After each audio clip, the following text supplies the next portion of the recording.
A Receita Federal já começou a receber as declarações de imposto de renda referentes a 2015. Muitos contribuintes deixam para a última hora, o que não é bom. Ainda mais que neste ano deve ter algumas mudanças para declarar. Já está na hora de declarar o imposto de renda. Tem contribuinte já correndo para resolver tudo logo. Nessa época do ano, o contador é um dos profissionais mais procurados. Para o Cássius aí, por exemplo, não falta serviço. Se nós considerarmos aí os meses de fevereiro, março e abril, é um período que nós vamos concentrar um pouco da nossa força de trabalho durante o ano. Não fevereiro, porque o brasileiro ele costuma empurrar um pouco mais para frente, se preocupar um pouco mais com essa declaração, quando já está chegando já na segunda metade da entrega, se nós considerarmos fevereiro como a primeira metade. Então agora, por enquanto, ainda está tranquilo, um movimento que deve se acentuar e deve se aumentar, principalmente a partir da segunda quinzena do mês de março. E mesmo um pouquinho devagar, ainda a procura já começou. O Cássio estava me contando que alguns contribuintes trabalham com bastante antecedência, recolhendo dados ao longo de todo o ano, mas que infelizmente a maioria deixa tudo para a última hora, o que pode trazer alguns problemas imprevistos. O principal problema de deixar a informação para a última hora é justamente perder a memória histórica.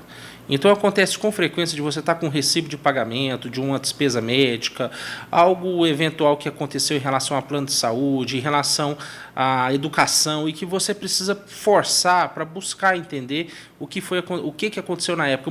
Por muitas vezes você corre na prestação de serviço, esquece de pegar o comprovante, já passou muito tempo e você vai ficar limitado, você não vai poder declarar, você não vai poder informar essa despesa na sua declaração porque você não tem o documento hábil. Até porque tem muita novidade na declaração deste ano. Algumas coisas ficaram mais simples e outras exigem mais atenção. Para explicar o que mudou neste ano na hora de preencher a declaração de imposto de renda, eu converso agora com o supervisor do Programa de Imposto de Renda da Receita Federal em Goiás, Jorge Martins. Obrigado, Jorge, pela presença aqui nos nossos estúdios. É sempre um prazer estar com vocês. Jorge, eu queria começar justamente aí com a pergunta, que todo mundo se faz. Afinal, quem está obrigado a declarar imposto de renda esse ano? Bom, está obrigado a declarar imposto de renda esse ano aquela pessoa física residente no Brasil que no ano passado se enquadrou em pelo menos uma das seguintes situações. Recebeu rendimentos tributáveis superiores a R$ 28.123,91. Se recebeu rendimentos isentos ou tributáveis exclusivamente na fonte superiores a R$ 40 mil. Se no ano passado ele tinha um patrimônio acima de R$ 300 mil. Se ele passou a condição de residente no Brasil. Se ele apurou ganho de capital sujeito a pagamento de imposto, ou seja, se ele vendeu algum bem, está sujeito a pagamento de imposto. Se ele aplicou no mercado de ações, mesmo que ele tenha tido prejuízo, ele está obrigado a declarar imposto de renda este ano. Nós falamos aí de algumas mudanças, Jorge. Afinal, quais são as novidades no programa de declaração de imposto de renda desse ano? Nós temos algumas novidades, como por exemplo a redução da idade mínima que obriga a informar o CPF do dependente, que passou de 16 para 14 anos. Nós temos também a principal novidade que nós temos para esse ano em relação aos profissionais liberais. Os médicos, dentistas, psicólogos, fisioterapeutas, terapeutas ocupacionais, psiquiatras e advogados, eles vão ter que informar agora individualmente os rendimentos recebidos de pessoa física sem vínculo empregatício, informando o CPF de quem pagou para ele. E se o beneficiário do serviço for diferente, tem que informar também o CPF do beneficiário do serviço prestado. Jorge, cada vez mais parece que o cerco se fechando aí contra o contribuinte, né? Os programas estão bem aí, olhando realmente esses detalhes, né? A tendência é que os programas eles vão aperfeiçoando, né? E é lógico que isso aí não visa somente aumentar a arrecadação, mas também facilitar as coisas para o contribuinte. Porque com essa medida, por exemplo, aquelas pessoas que normalmente tinham despesa médica bastante elevada, elas caíam na malha para que elas comprovassem a efetividade daquela despesa. Agora, se o profissional confirma que recebeu aquele valor daquela pessoa, ela não vai mais cair na malha, porque o próprio prestador de serviço já confirmou a emissão do recibo. Bom, e esse programa já está disponível? A pessoa pode baixar e já começar a operar? Sim, desde a semana passada o programa já está disponível, né? E desde ontem também já está disponível o Receita Net, ou seja, já começou o envio da declaração para a Receita Federal. Está tudo funcionando perfeitamente. Para você ter ideia, nós já temos em torno de 450 mil declarações entregues no Brasil, e em Goiás já passamos de quase 20 mil pessoas. Está disponível no site da Receita, Jorge? Sim. Qual que é? É www.receita.fazenda.gov.br.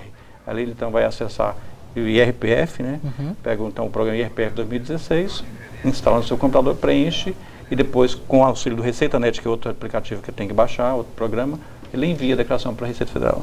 Parece muito simples e fácil, né, e rápido também de operar esse tipo de programa. Algumas pessoas, Jorge, têm medo, né, de fazer declaração, de repente declarar uma coisa que não devia, fazer alguma coisa errada. É recomendável que ele procure uma pessoa que entenda aí para ajudar, para auxiliar? O programa ele é autoexplicativo, ele é de fácil entendimento e normalmente tem também algumas orientações no site da Receita. Se a pessoa tiver um pouquinho de conhecimento de informática e um pouquinho também de imposto de renda, normalmente ele dá conta de fazer a declaração se ela for simples. Agora, se ele não tiver uma certeza disso, não tiver segurança, é bom ele procurar um profissional, né, porque a orientação de um profissional habilitado muitas vezes reduz problemas mais sérios no futuro.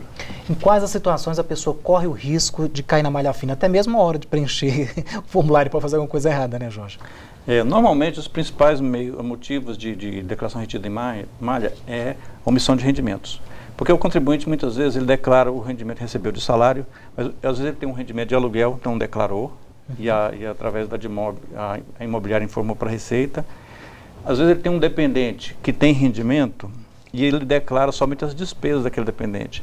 É bom salientar que quando a pessoa é informada como dependente da declaração, tudo dela tem que ser informado, os rendimentos, despesas e bens. Portanto, se ela tem rendimento, tem que informar também os rendimentos dessa pessoa. Jorge, as pessoas também ficam muito preocupadas depois que entregam a declaração, justamente para saber essa questão de restituição, né? Tem pessoas aí na lista, na fila, que têm, parece que, prioridades na questão dessa restituição. Eu queria que você explicasse um pouquinho esses casos, essas situações, por favor. Sim, normalmente, quem entrega a declaração primeiro, em tese, vai receber primeiro. Só que tem uma turma que tem prioridade, que são em obediência ao Estatuto do Idoso, quem tem mais de 60 anos tem essa prioridade, e também aquelas pessoas com deficiência física ou mental, né, mesmo que não seja o titular da declaração, mas se tiver um dependente nessa situação, naquela declaração, basta que ele marque uma opção lá de prioridade, essa declaração também passa a ter prioridade na restituição. Agora, quem realmente tem o direito a essa restituição?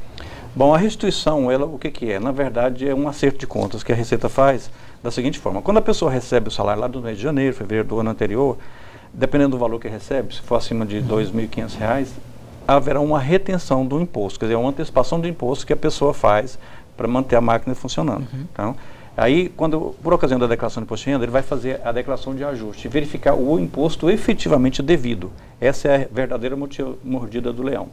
Se o valor apurado na declaração for menor do que foi antecipado através do imposto retido na fonte, a pessoa recebe em restituição a diferença. Se for o contrário, se ele apurar na declaração um valor maior do que foi retido, ele tem que complementar. Tá certo, queríamos mais uma vez agradecer a presença aqui do Jorge Martins, aqui nos nossos estúdios. Muito obrigado, e a você em casa, cuidado aí com o leão, né? Obrigado, Jorge. Obrigado.